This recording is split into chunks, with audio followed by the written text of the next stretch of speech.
Tadi kita berbicara tentang the place where the blood was shed. Kita berbicara tentang spot di mana darah itu mengalir dari tubuhnya Yesus. Sehingga saudara renungkan itu, ya, titik-titik di mana darah mengalir itu untuk point of redemption kita. Ya. Nah, saya ingin bahas tentang the seven last saying of Jesus. Ya. Ada 7 kalimat terakhir dari Tuhan Yesus di kayu salib. The seven last word of Jesus on the cross. 7 kalimat terakhir Tuhan Yesus di atas kayu salib. Dan tentunya kalimat terakhir dari Tuhan bukanlah kalimat yang tidak punya makna dan tidak punya arti. Tapi punya makna yang sangat dalam dan ada prinsip-prinsip yang kita bisa ambil dan tetap relevan dalam kehidupan ini.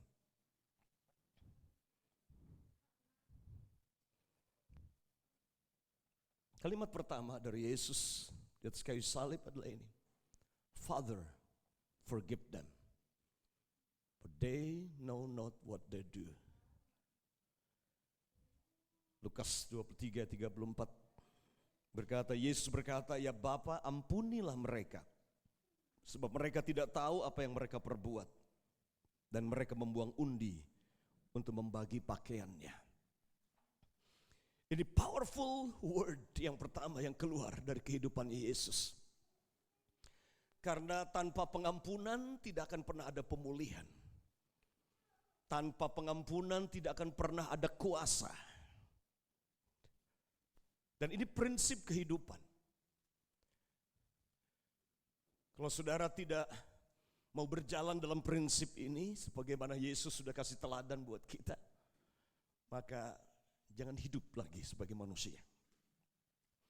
Kalau saudara tidak siap dikecewakan, sudah tidak siap untuk dilukai dan terluka, dan sudah siap untuk disinggung atau tersinggung, sehingga kondisi itu membutuhkan saudara untuk mempraktikkan apa yang Yesus katakan ini.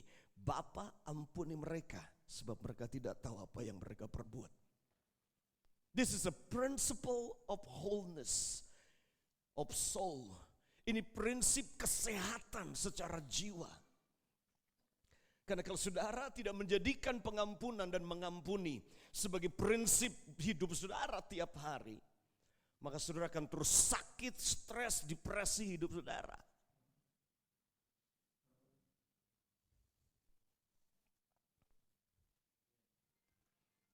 Kalau saudara tidak mempraktikkan prinsip hidup ini, jangan hidup sebagai manusia, jangan menikah, jangan berkeluarga, jangan tinggal dengan sesama manusia.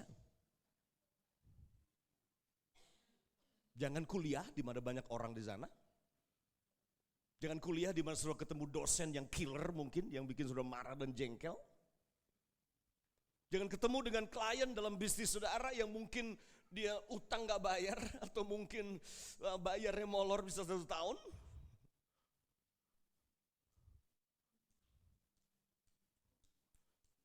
Kalau tidak siap menghidupi prinsip ini, jangan hidup di tengah masyarakat. Jangan hidup di tengah dunia ini. Hidup di hutan sana, sendirian saja. Itu pun harus belajar mengampuni monyet-monyet yang mungkin berebut ngambil makanan saudara. Itu pun harus belajar untuk mengampuni, berebut makanan dengan binatang yang ada di hutan.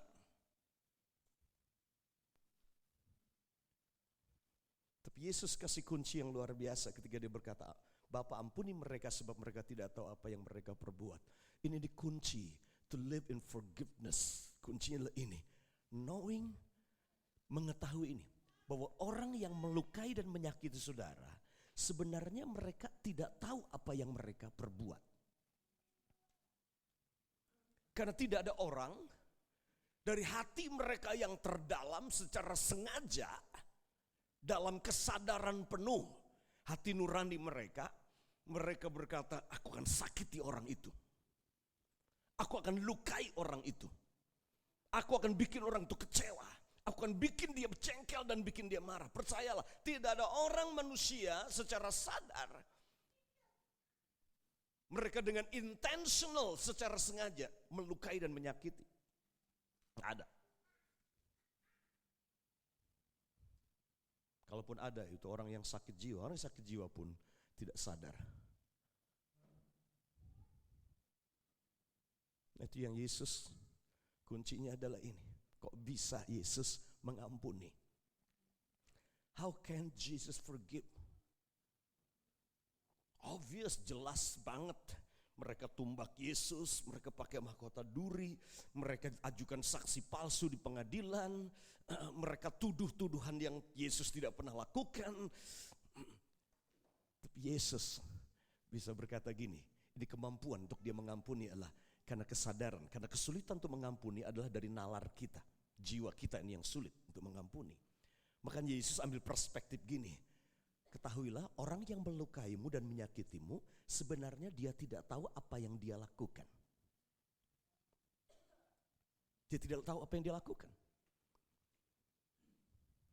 Nah, kalau pandangannya seperti itu, saudaraku, saudara akan lebih mudah untuk saudara bisa melepaskan pengampunan buat orang lain. Amin. Ya, pengampunan adalah prinsip untuk saudara bisa sembuh, pulih, dan juga diberkati. Pengampunan adalah prinsip doamu dijawab. Yesus bilang, kau bisa pindahkan gunung. Oh iya, punya iman sebesar biji sawi, kau bisa pindahkan gunung. Tapi kemudian Yesus bilang, saat kau berdiri berdoa, ampuni dulu. Kalau ada yang saudaramu yang berbuat salah kepada kamu, ampuni dulu. Artinya, pengampunan adalah kunci kehidupan doa yang penuh kuasa. Pengampunan adalah kunci hidupmu sehat, kunci hubunganmu sembuh. Pengampunan adalah kuncinya di sana. Amin. Ya, mengampuni adalah pola hidupnya Yesus. Ada prinsip hidup dalam kerajaan, prinsip hidup keluarga. Tapi Yesus kasih tip bagaimana kita bisa mengampuni lebih mudah. Bukan hanya meneladani Yesus dan Yesus beri kuasa buat kita.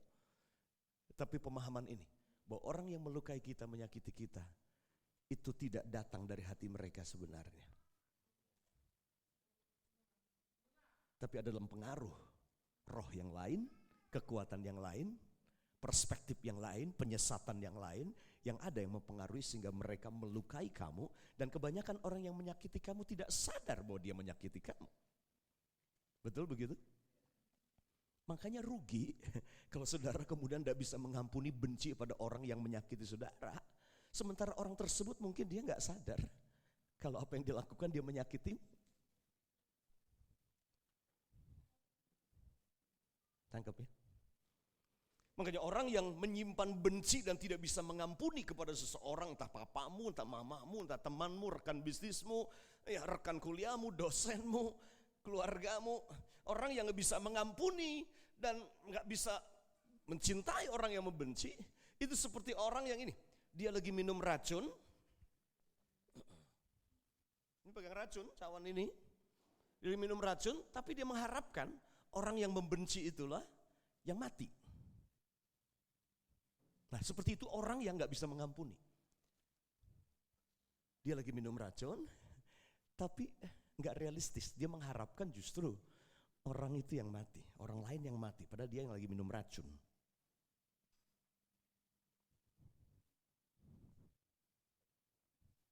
Prinsip yang kedua.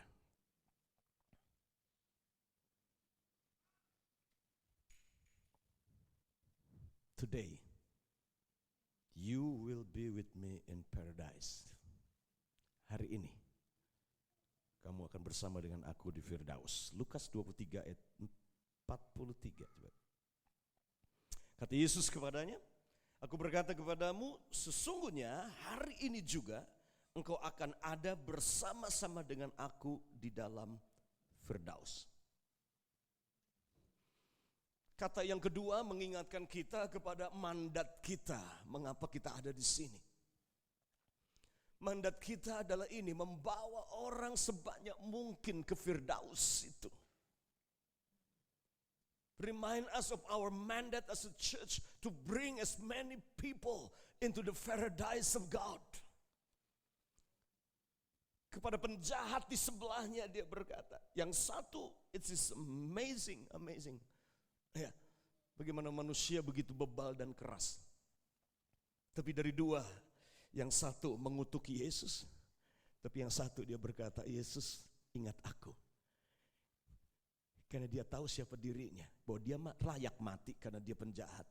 Tapi Yesus tidak layak untuk mati di atas kayu salib. Tidak layak. Yang satu penjahat ini tahu itu. Itu sebabnya dia berkata, Jesus, remember me. Remember me. Saat engkau datang dalam kerajaanmu, ingat aku.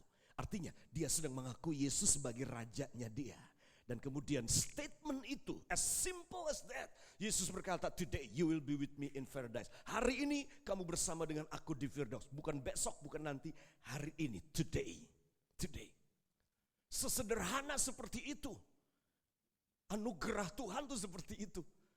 Dia bisa mengubah penjahat dalam 1 menit. Tapi 1 hari kemudian dia menjadi orang kudus di Firdaus.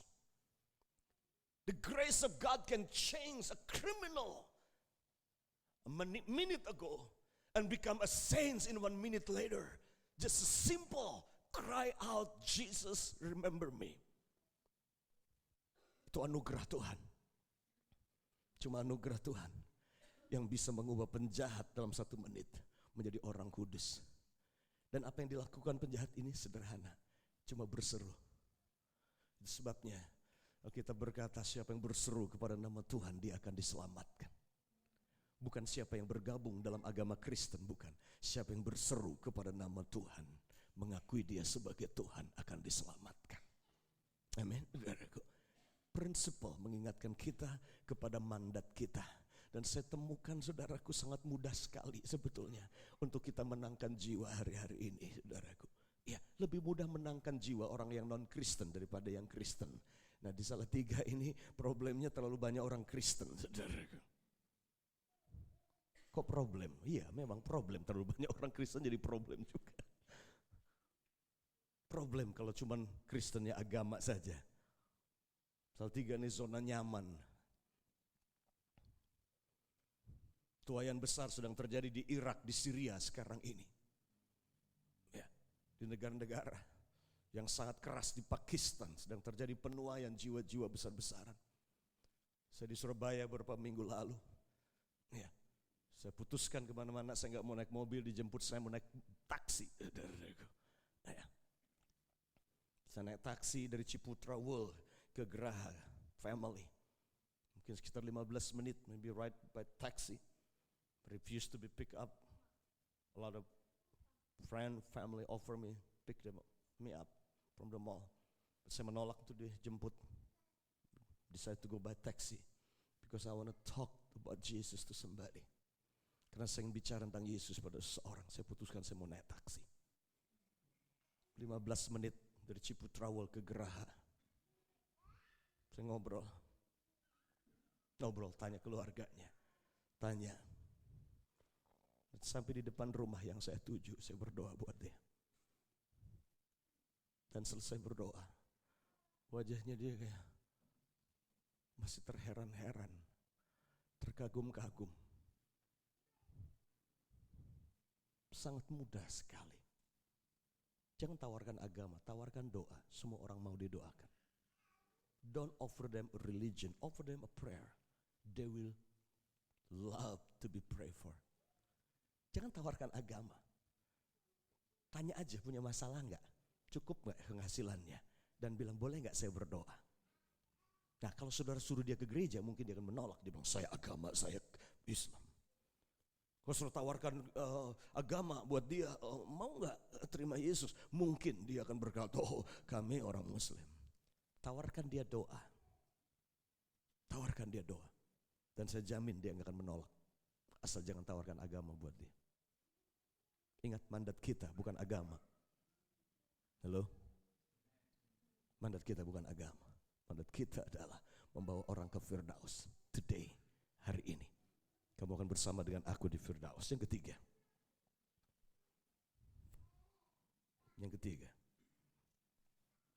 Behold your son and behold your mother. Kalimat yang ketiga dari Yesus ketika disaliblah ini. Yohanes pasal 19 ayat 26. Ketika Yesus melihat ibunya dan muridnya yang dikasihnya di sampingnya, berkatalah ia kepada ibunya, "Ibu, ini anakmu." Dan dia berkata kepada Yohanes dan berkata, "This is your mother." Apa yang Yesus lakukan di sini? Ini gambaran tentang seorang pria yang sejati. Apa yang saya maksudkan pria sejati? Buat saya ini definisinya pria sejati. Pria sejati adalah pria yang mencintai ibunya. Pria sejati adalah pria yang bertanggung jawab untuk orang tuanya. Halo? Orang bijak berkata begini, kalau ingin pilih seorang suami, lihat apakah pria tersebut dia mencintai mamanya apa enggak. Kalau itu pria dia mencintai ibunya, kemungkinan besar dia akan mencintai kamu.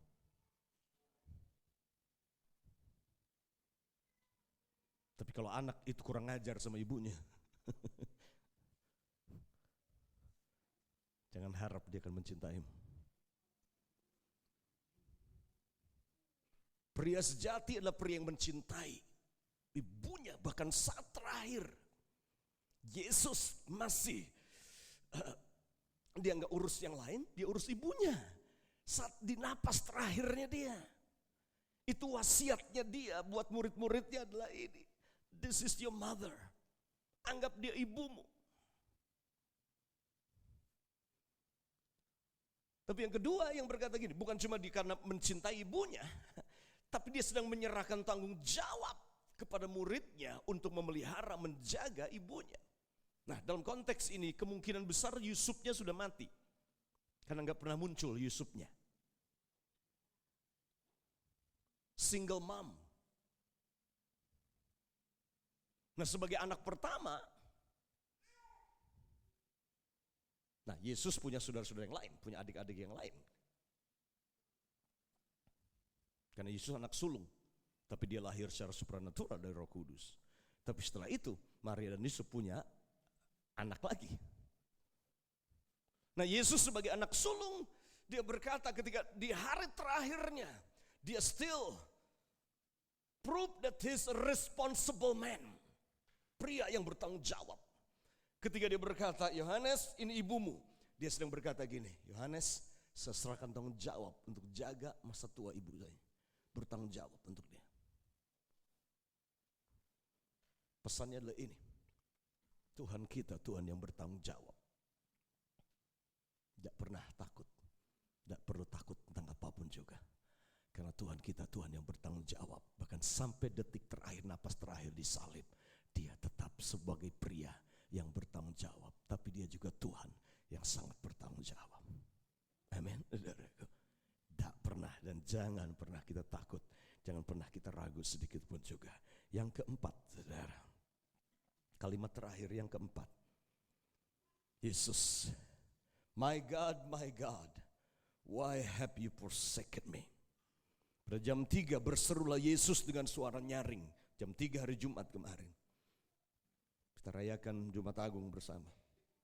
Eloi, Eloi, lama sabachthani, yang berarti, Allahku, Allahku, mengapa engkau meninggalkan aku?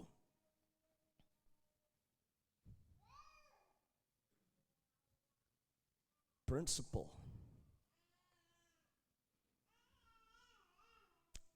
Momen yang sangat mungkin paling hard dalam kehidupan seorang bapak dan seorang putra adalah momen ini. Nah, kita harus paham ini bahwa Yesus dan Bapa selalu satu adanya. Jesus and the Father is always one. Never separated a second in life. Always one. Aku dan Bapa itu satu adanya. Kalau kamu lihat aku, kamu lihat Bapa, enggak pernah terpisah sedetik pun juga. Selalu satu. Bahkan itu kunci hidup dan pelayanan Yesus waktu di bumi ini. Tapi di akhir hidupnya dia ketika tergantung di kayu salib, Yesus bukan cuma pikul dosa kita. Jesus not only carry our sin, but he was made sin for us. Dia bukan cuma pikul dosa kita, tapi 2 Korintus 5:21 berkata dia menjadi dosa. Beda besar saudaraku. Saya pikul iPad. I'm carrying iPad. It's two different thing, tetap dua objek yang terpisah. Yesus pikul dosa, yes. Tapi 2 Korintus 5:21 berkata dia tidak pikul dosa kita, dia menjadi dosa. I'm become iPad. Bukan cuma saya pegang iPad, saya menjadi iPad itu. Yesus bukan cuma pikul dosa kita, tapi dia menjadi dosa bagi kita. Itu yang menyebabkan kenapa Bapa memalingkan wajahnya dari putranya. That's why the father had to turn his face from his own son. Bapa harus palingkan wajahnya dari putranya. Kenapa? Karena Bapa gak bisa lihat putranya menjadi dosa. For the first time in history. Itu pertama kali dalam sejarah. Bapak memalingkan wajahnya dari putranya. Bayangkan itu. It's a painful. Hal yang sangat menyakitkan ketika seorang ayah harus menutup wajahnya dan memalingkan mukanya dari putranya sendiri.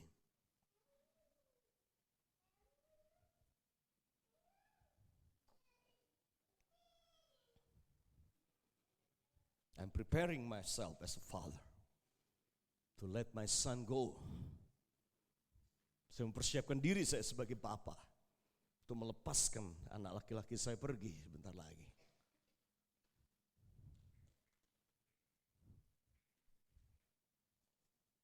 Dan pergi kapan saja bisa ketemu dengan dia. Kapan saya bisa FaceTime dengan dia dan ketemu dengan teknologi sekarang. Tapi Bapa memalingkan wajahnya dari putranya. Sehingga Yesus dia berseru, dia berkata, my God, why thou hast forsaken me? Mengapa engkau meninggalkan aku, Bapakku? Jawaban mengapa, itu jawaban yang gak mudah dari Bapa. Bapa gak bisa berkata, nak,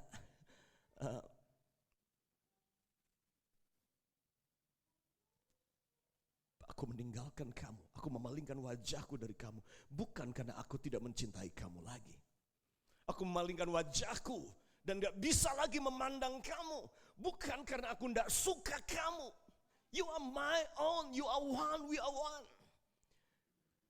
Jawaban mengapa engkau meninggalkan aku, jawabannya adalah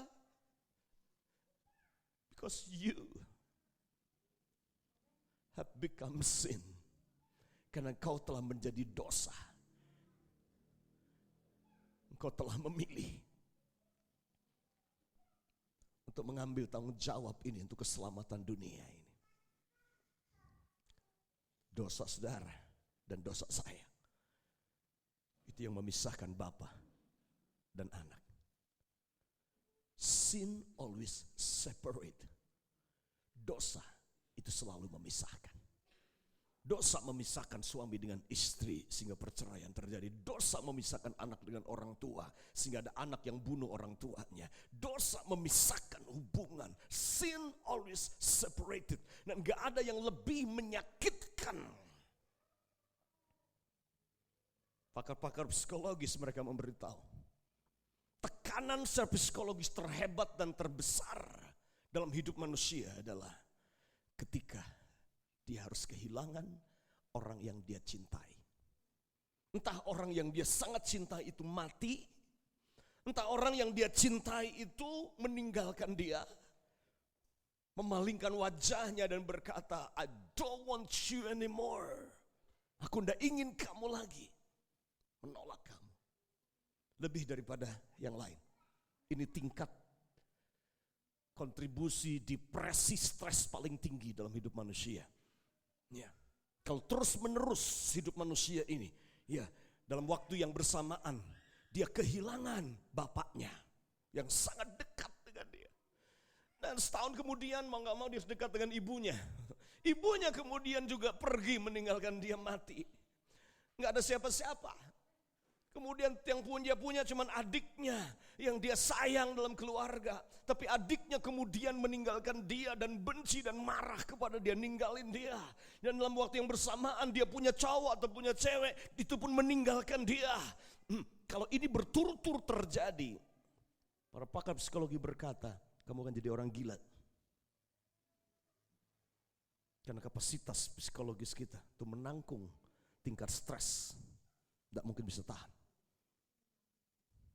Kontribusi stres paling tinggi adalah ketika kamu dikhianati, hubungan terputus dari orang yang kamu cintai. Yesus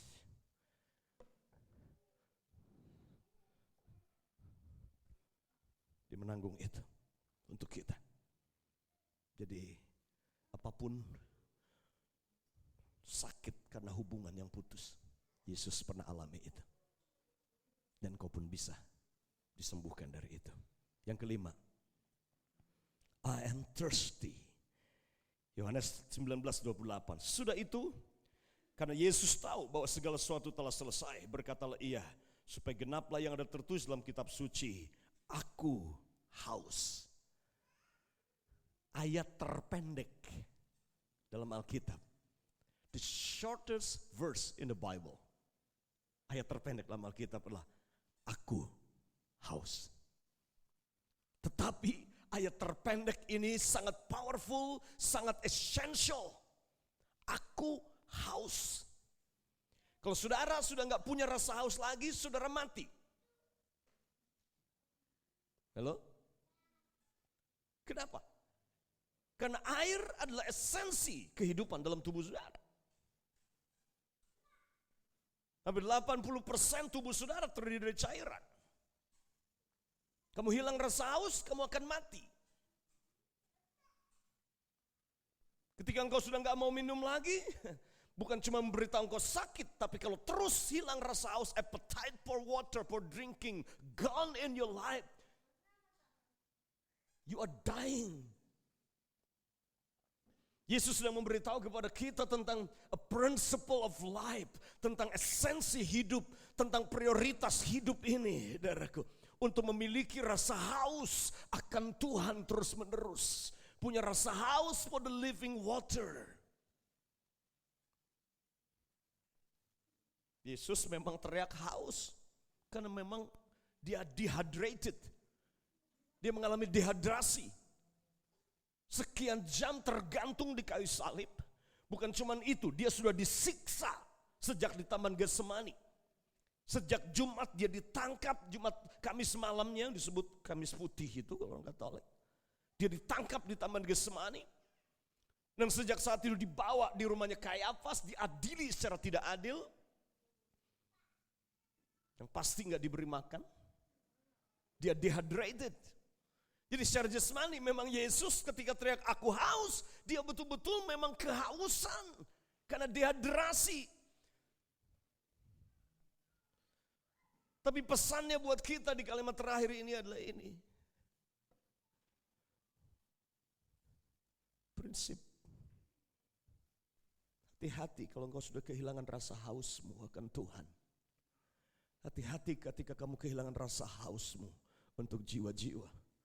Hati-hati ketika engkau kehilangan rasa hausmu untuk yang terpenting dalam hidup ini. Because when you lose your thirstiness, because water is the essence of life.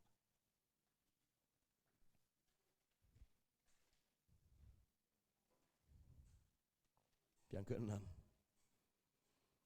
kalimat keenam yang terakhir Yesus kayu salib.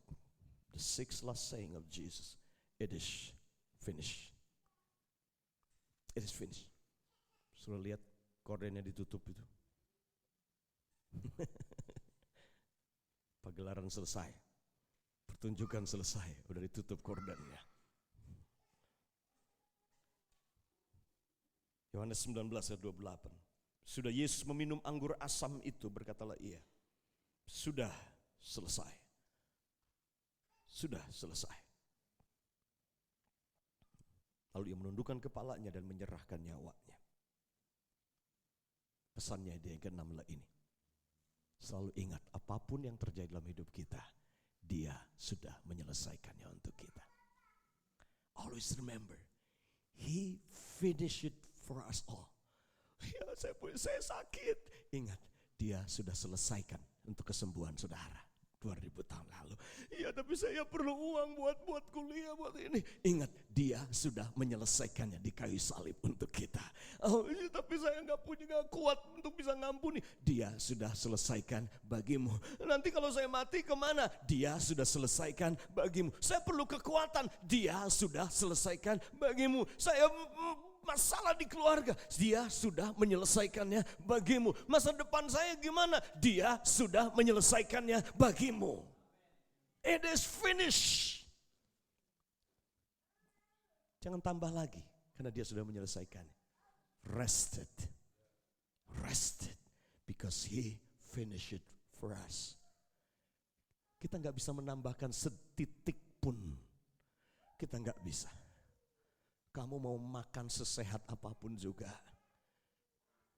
ujung-ujungnya ini, Dia sudah menyelesaikannya untuk kesehatan dan kesembuhanmu. He finish it all. Dan yang terakhir, bisa main musik maju ke depan, saya akan selesai ini. Yang ke-7, Father, into your hands I commit my spirit. Lukas 23:46. Lalu Yesus berseru dengan suara nyaring, ya Bapa, ke dalam tanganmu kuserahkan nyawaku. Dan sudah berkata demikian, ia menyerahkan nyawanya. The 7 last saying was the power of surrender. Kekuatan yang ada pada penyerahan. The power of surrender. Kuasa dalam penyerahan. Tergantung di kayu salib. Dia berkata, Bapa, ke dalam tanganmu kuserahkan rohku. Dia menundukkan kepalanya. Dan dia menyerahkan nyawanya. Yesus menghidupi prinsip yang berkata begini. Siapa yang kehilangan nyawanya, dia akan mendapatkan nyawanya. Tapi siapa yang mempertahankan nyawanya, justru dia akan kehilangan nyawanya. Yesus, Dia tidak mempertahankan. Orang yang paling merdeka adalah orang yang tidak ada lagi satupun yang perlu dipertahankan dalam hidup ini. Itu orang yang paling merdeka. Kenapa saudara kecewa? Karena masih mempertahankan hak saudara untuk tidak dikecewakan. Kenapa saudara sakit hati? Karena kamu merasa kamu tidak layak disakiti. Mempertahankan egomu untuk tidak disakiti. Kenapa ketika digosipkan kamu marah dan kecewa? Karena kamu sedang mempertahankan egomu dan kesombonganmu. Dan berkata, aku tidak layak disakiti seperti ini.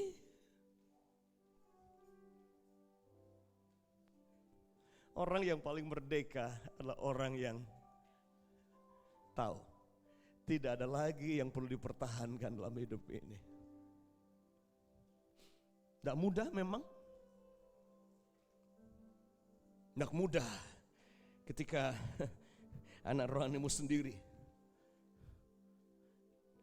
dia sikat hampir 300 juta uang koperasi. Enggak mudah ketika anak rohani kamu sendiri menuntut kamu untuk sesuatu yang kamu tidak lakukan.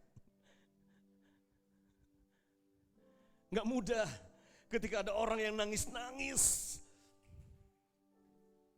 minta tolong, ditolong, tapi kemudian bukannya bersyukur dan mengembalikannya, tapi malah sikat uangmu.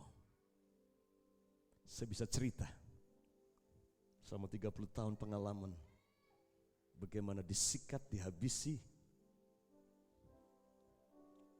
Mobil pertama saya itu Land Rover tahun 69, dikasih, saya punya orang tua angkat di Jakarta. Saya udah perbaiki, saya bawa kemana-mana mobil ini. Mobil pertama saya, 4-wheel, keluar masuk Transmigrasi Lampung, itu tempat main pelayanan saya, misi saya. Di tahun 80-an. Saya berangkat ke Eropa, saya titipkan mobil ini sama seorang teman. Hamba Tuhan juga. Saya pulang, mobil ini dijual sama dia.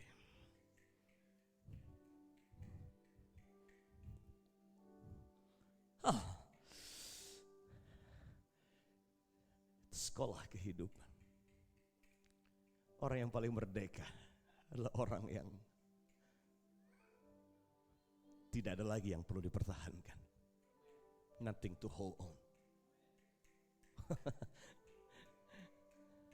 Iblis bingung mungkin mau serang saya dari sisi apa. Mau dari sisi mana iblis mau serang? Sisi uang? Sisi bahwa saya dituduh hal yang tidak saya kerjakan? Dengar ini. Kalimat terakhir Yesus adalah ini. Father, into your hand I commit my spirit. Dalam tanganmu kuserahkan rohku. Hari ini, let this the last 7 saying of Jesus become the principle of our life that will set us free. Amen. Akan membebaskan kita. Biar 7 kalimat terakhir Yesus ini kita jadikan milik pusaka, treasure ini, saudaraku. Ya, treasure ini, apa yang kalimat terakhir Yesus di kayu salib ini. Kita pegang, kita simpan, kita renungkan, dan kita hidupi. Amen. Yuk kita berdiri sama-sama ya.